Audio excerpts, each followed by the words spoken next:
Hunger continues, not just for days, but for weeks, months, years. You cannot get rid of it. And the other continual feeling is the constant cold, terrible cold. Sometimes I felt as if my blood circulation was slowing down. I was personally amazed at the power of endurance, because by all accounts I should have become seriously ill and died a long time ago.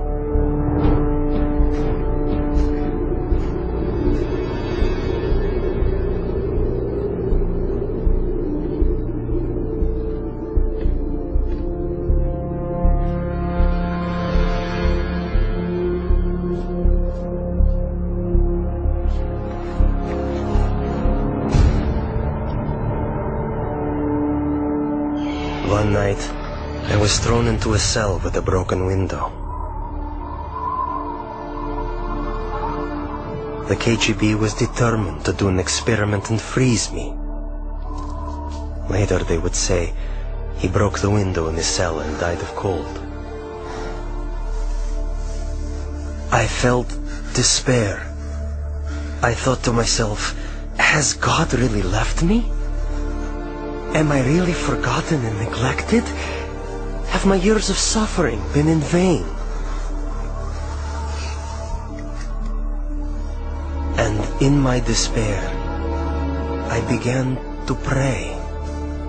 I usually pray silently, but this time I started to appeal to God out loud. God, have you left me?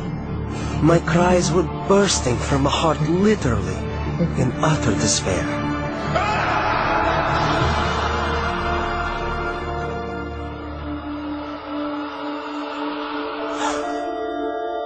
One night I had a dream.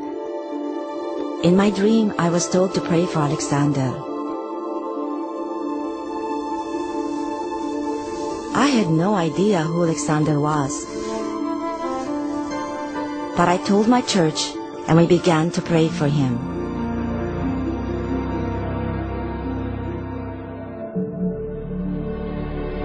And right then, I suddenly felt a palpable physical warmth. Not the kind that comes from a heater, but like when a mother draws her freezing child to her breast and warms him with her tearful breath of compassion. It was a very living, human warmth. It penetrates you as if piercing you to the heart. And inside your heart, a spring opens up, out of which flows peace. A wonderful, magnificent, soothing peace.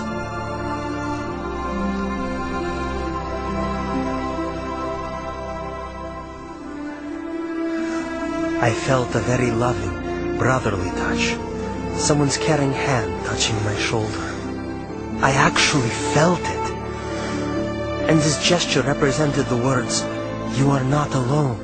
You are not abandoned. We are with you. We are sharing your suffering."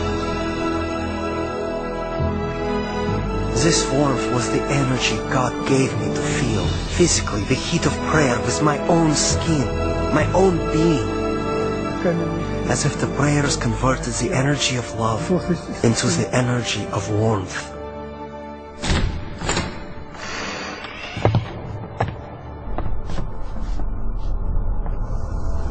In the morning, it was a shock to my executioners. They couldn't understand. I wasn't simply alive, but my temperature was the same as that of a normal person. I heard the doctor explaining to my executioners in the corridor, "This is impossible. We can't explain it." About 6 months later, we received a letter from Open Doors to pray for Alexander. And we finally found out who this Alexander was. We had been praying for 6 months without knowing anything about him. Alexander had started a Christian movement that spread across the Soviet Union. For this crime against the state, he was imprisoned to a labor camp in northern Siberia, the death sentence zone. It so happened that many people began praying for me.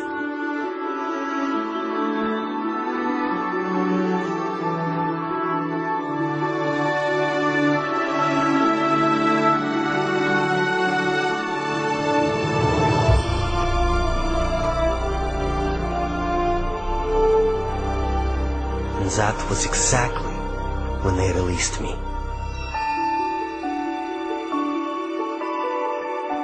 Prayer opened the prison doors, and as the gospel affirms, set the captives free.